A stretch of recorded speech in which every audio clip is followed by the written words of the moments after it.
My name is Lacey Keown. I am a grade 11 student at Colonel Gray, and I took an independent studies course in my first semester, and it was probably the best experience of my entire life. My name is Lon Besherves, and I am an English and drama teacher at Colonel Gray High School. Hi there, I'm Cedric Gallant, going to Colonel Gray High School. I'm a student here in grade 12, just graduating now. I like to do things and stuff. Ivor Burzens, I've taught here for 20 years. I'm a teacher at Colonel Gray. First generation Canadian. I'm on 56, so it gives you a frame of reference. Well, I'm Aaron Ryder. I'm in grade 12 at Colonel Gray High School. My passion is theater. Yeah, I love theater. Music, art in general, I guess, writing, poetry. Well, my name is Ted Neighbors, and I'm one of the 3 vice principals here at Colonel Gray High School.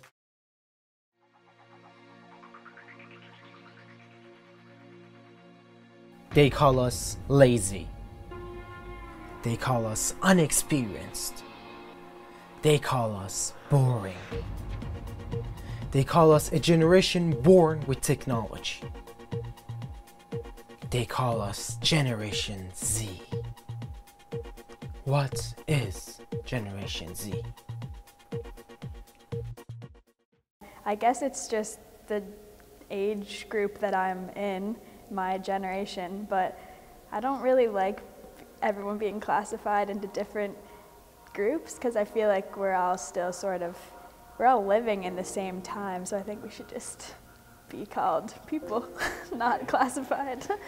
Besides being a generation that's born within a specific section of years, I think more importantly it's a generation that the rest of the world doesn't probably understand. It's a generation with limitless potential in terms of both the opportunities that they have and their capabilities.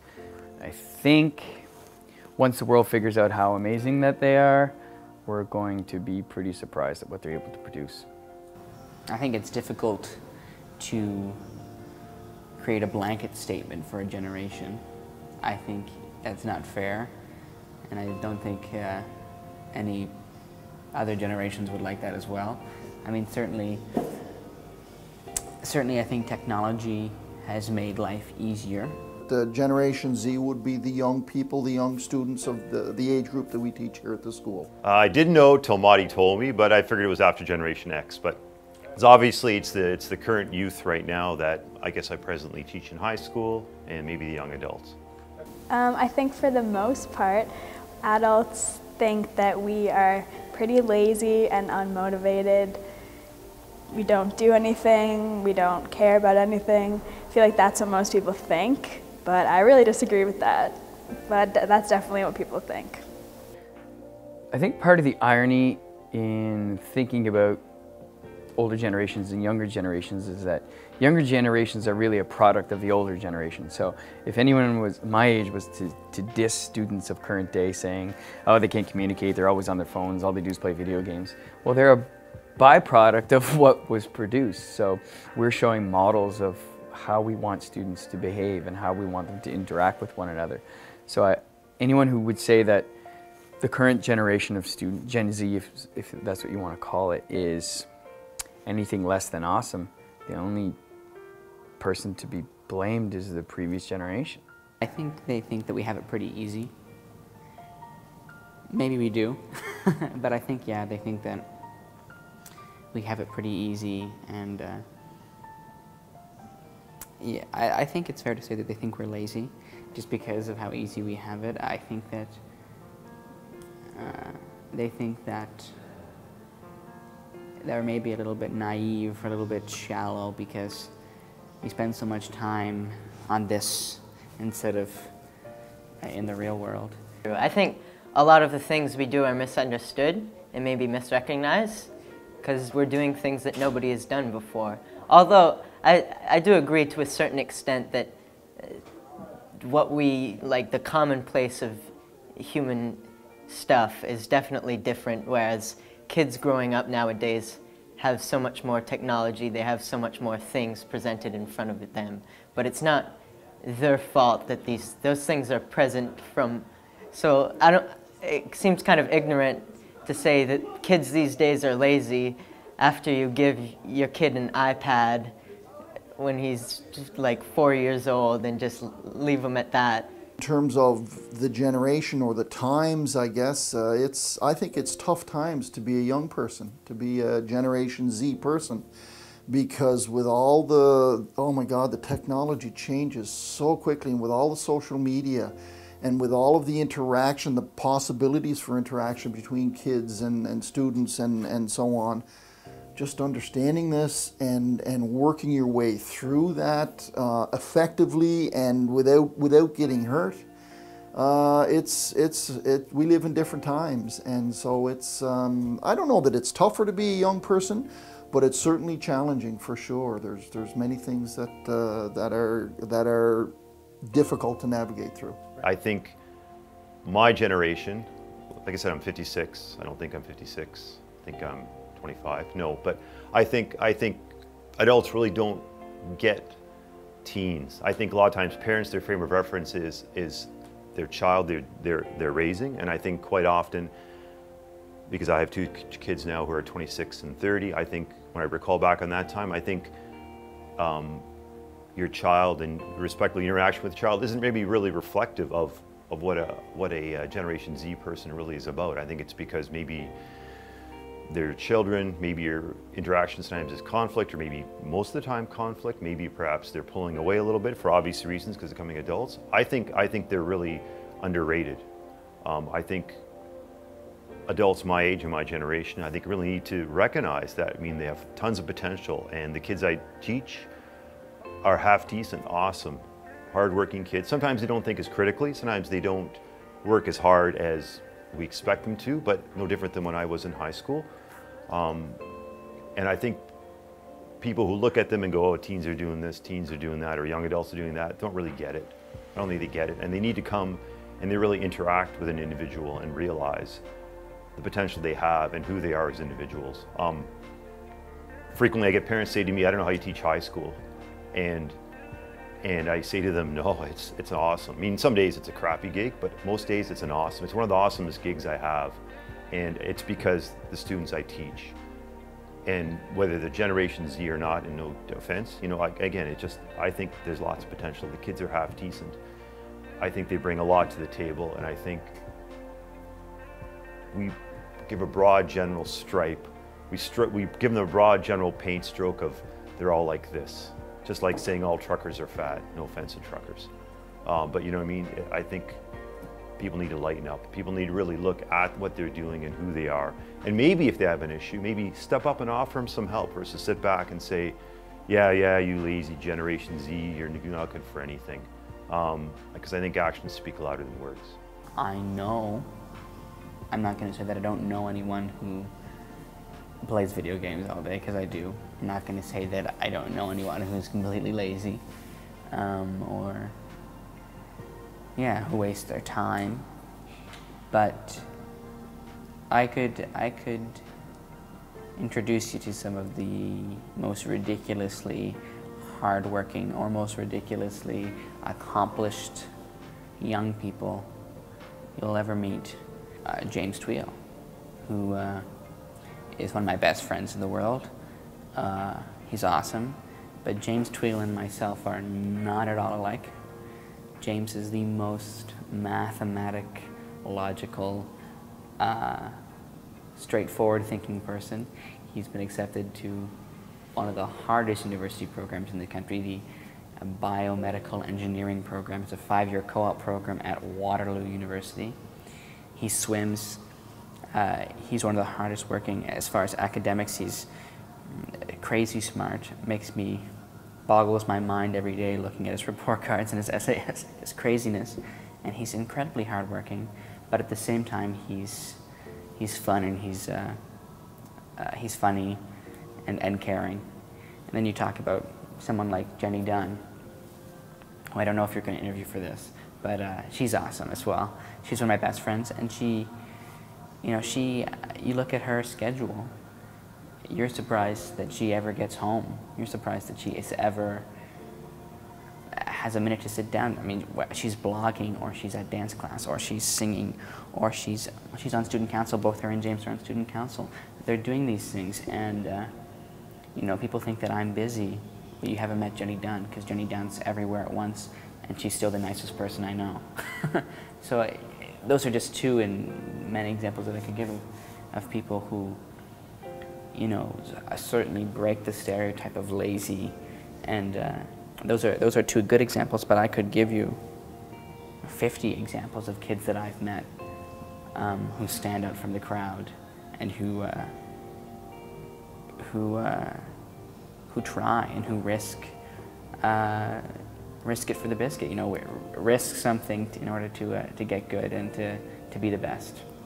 I started my independent study, and I'm studying poetry currently, and I think it's been a very lengthy and adventurous experience. I think it definitely at start it was hard finding my own direction and really forming what I want to do, because you're kind of left in high school, at least current day, you're never really truly independently on your own. You're always told what to do. So when you're let out like that, you kind of realize how much direction you've been taking. So I think at the start it was definitely a lot harder, but I feel like that's been a great learning experience, to be able to make up my own learning and to decide what I feel is important for me to learn, and also to explore on my own. It kind of like created a more uniqueness to what I did, because I was studying poetry, which like normally is pretty formally taught, or at least like the high school areas of teaching has been very formally, and I kind of like, I just took it and went back to the basics of just performing oral poetry, writing on my own, writing about anything, and then I still did formal structures and stuff, but I was more out with the community doing more things, and it just felt like there was a better connection to my learning. I'm a lot better at communicating now, and like, not that I wasn't before, but I'm a lot more confident with myself and my opinions, and just knowing that it's good to be different and you can have your own opinion on things. You don't always have to agree with everyone else, and that's something that I learned just from being independent and actually taking my own route, and just, you have to stick to it too. That's a thing. Like, there's a lot of negative comments coming towards me being outside of school, and people thinking I wasn't going to learn anything, or it's stupid, or I'm not going to get a good job when I'm older or anything, but I strongly believe that I was going to learn more outside the classroom, which I definitely did. So I had to stick with that, and from that experience I've learned to just always do that. So if you really believe in something and you want to make a change, you have to stick to it no matter what other people are saying.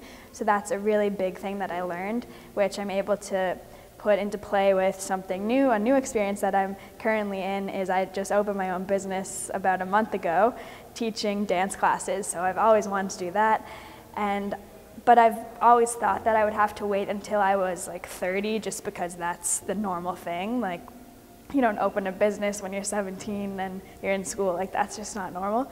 But I wanted to do it so bad, so I decided to just forget what the negative people were saying and just go for it. And it's been a huge success so far, and I'm really happy with it. So thanks to my independent semester, which taught me to stick to myself, stay true to myself, that's what I've been doing. I have a lot of faith in the young people. There's so many good people in this school. Strong, intelligent, socially really adept kids that have so much potential. And if we can help this young generation achieve their potential a little bit, I think the sky's the limit. Again, I talked about the technology and how quickly the technology changes. Everything is in flux and changes so rapidly that it's scary sometimes, but I think there's a lot of potential there as well. It's a tough place for them to be. So I think their potential is unlimited, I think, but I think at the same time maybe not me, but maybe me too. I think we haven't done them any justice. I think we're not really preparing them. Not that the world is really kick-ass and hard, but I think some of them really need to kind of figure out where I'm going and what's realistic. And I think things are changing in such a maybe rapid and different manner that they're going to have to kind of figure things out. Having said that, I mean, they're easily up for it. I see all sorts of resilient students here I teach. I see a variety of really resilient students that step up and deal with situations that as an adult I don't even have to deal with, and they're 15, 16, 17. And you know, they can pick themselves up and go on. The unfortunate part is sometimes you don't know what you're capable of. And to quote sort of Alan Watts, any career opportunity that you can imagine, any passion that you have, you can pursue and turn that into a career. I think sometimes it gets lost in the 21st century where we have a misnomer that happiness is equated with how much money you have in your bank account. I think that misaligns a lot of people with their life goals and ambitions. All kinds of people that I teach at the moment say, I want to be a doctor, I want to be a doctor. Well, why do you want to be a doctor? Oh, make lots of money. They have no idea what that profession's like. But I think if you would realize that any of the passions that you have, you can turn that into a career opportunity. And school hasn't maybe done a great job at showing students that, but I think the limitless potential of both career opportunity and the ability to pursue passions, I think that's how I'd sum up those groups of students.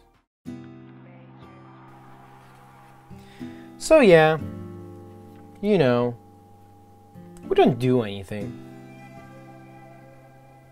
We just sit home all day and play video games. We never try new things. We never want to experience new stuff. We are just a bunch of lazy teenagers who just don't do anything. I think it's a time that people need to see teenagers from different angles. It's time to try to understand teenagers because they are the future of this world. People need to make sure they do their best for them because they only grow up once. People need to understand how difficult it could be to grow up in this world. My name is Ivor Burzens. Two things. One, your future is unwritten. It's Joe Strummer, by the way. The second one, it's not what you're doing, it's why you're doing it. My name is Aaron Ryder. Dream first, think later. My name is Lon Bashervais, teacher at Colonel Gray High School. I'm not sure everybody is a part of Generation Z. I know you're in that generation, but what I do believe is that your potential in the 21st century in a privileged country is pretty much unlimited, if you take advantage of it. I'm Cedric Gallant, and I don't think the older generation understands us. My name is Ted Neighbors, and to all the Generation Z people, go for it. I'm Lacey Kiowan, and I do not believe in Generation Z. Older people always expect that younger people should learn from them. But trust me, it wouldn't hurt if we teach some stuff from today's world to the older generation. If we want it or not, it's our world. It's mostly the world of Generation Z, because we are the future. So don't let anyone stop you from having the future that you want.